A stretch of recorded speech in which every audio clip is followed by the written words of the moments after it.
Hello guys, so welcome to Tape Recorder. So இன்னைக்கு 10th exam SSLC exam எழுத போற அதாவது பப்ளிக் எக்ஸாம் இன்னைக்கு எழுத போற எல்லா ஸ்டூடெண்ட்ஸ்க்குமே என்னுடைய வாழ்த்துக்கள். So all the best to all. இன்னைக்கு வந்து லாங்குவேஜ் எழுத போறீங்க இல்லையா? ஸோ தமிழ் எக்ஸாம் ஒரு ஃப்ரெஞ்சு ஹிந்தி அது எழுதுறதா இருந்தாலும் உங்களுக்கு எல்லாருக்குமே என்னுடைய ஆல் த பெஸ்ட்.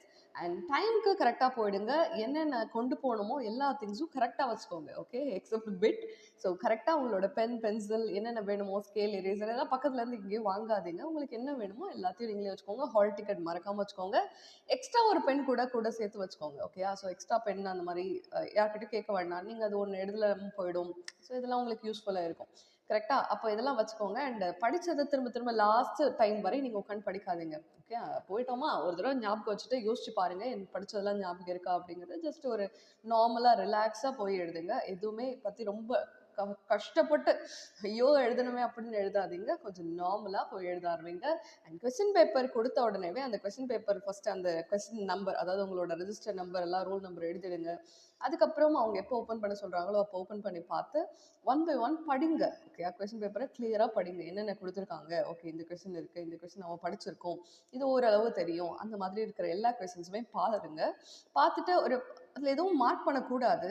வேணா ஒரு டாட் மட்டும் வச்சுக்கலாம். ஓகே, ஒரு பென்சிலில் ஒரு குட்டி டாட் அப்படி கூட இது ஓகே நான் இதை அட்டன் பண்ணுறேன் இல்லை இது வேண்டாம் அப்படின்னு அது ஸ்கிப் பண்ணிக்கோங்க. Any two answer any two அப்படி கொடுக்கும் பொழுது நீங்கள் அதில் ஒரு டாட் மாதிரி வச்சுட்டு வந்தீங்கன்னா கூட உங்களுக்கு அது படிக்க ஈஸியாக இருக்கும். அப்போ ஆன்சர் ஷீட் கொடுத்த உடனே அந்த ஆன்சர் ஷீட்டை ரொம்ப நீட்டாக ஹேண்டில் பண்ணுங்கள். ப்ரெசன்டேஷன் பார்க்க ரொம்ப நீட்டாக இருக்கணும். ஓகேவா? அதில் என்ன கேட்டிருக்காங்களோ அந்த கொஸ்டின் நம்பர் எல்லாத்தையுமே கரெக்டாக போடுங்க. சரியா?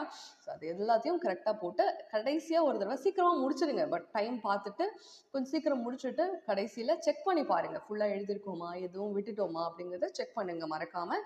அண்ட் எல்லாத்தையும் கரெக்டாக போட்டதுக்கப்புறம் ரொம்ப டெக்கரேஷன் அந்த மாதிரிலாம் வேண்டாம். ஜஸ்ட் ஒரு அண்டர்லைன் அது மாதிரி ஸ்கேல் பென்சில் யூஸ் பண்ணி அண்டர்லைன் ஹெட்டிங்ஸ்க்கெல்லாம் போடுறது இந்த மாதிரி பண்ணாலே நீட்டாக இருக்கும். ஓகே, ரொம்ப குட்டி குட்டியாகவும் எழுதக்கூடாது. கிட்ட அந்த லைன்ஸ் எல்லாம் கிட்ட எழுதக்கூடாது. ரொம்ப கேப் விட்டு எழுதக்கூடாது. பேப்பர் அப்படியே நிறைய இருக்கு ஃபில் பண்ணணுங்கிறதுக்காக மட்டுமே எழுதக்கூடாது. சப்போஸ் ஆன்சர் தெரியலை, கொஸ்டின் ஆன்சர் தெரியலை அப்படின்னா எப்படியும் அதை பற்றி ஏதாச்சும் ஒன்று தெரிஞ்சிருக்கும். கரெக்டாக? ஏதோ ஒன்று தெரியாமலாம் நீங்கள் கிளாஸில் இருந்திருக்க மாட்டீங்க. அதை பற்றி என்ன தெரியுதோ அது வரைக்கும் சப்போஸ் சுத்தமாக தெரியல அப்படின்னா கூட யோசிச்சு பார்த்து எந்த அளவுக்கு ஞாபகம் வருதோ அது வரை நீங்கள் எழுதுங்க. ஓகே, எது எழுதினாலுமே நீட்டாக எழுதுங்க, ப்ராப்பராக ப்ரெசென்ட் பண்ணுங்க. ஓகேவா? சரி, முடிச்சுட்டு சூப்பராக வாங்க. ஓகே, எல்லாருக்கும் ஆல் தி பெஸ்ட். அண்ட் எல்லாரும் சூப்பராக பண்ணுவீங்க அப்படின்னு நம்பிக்கை இருக்கு. ஸோ தேங்க்யூ, பாய்.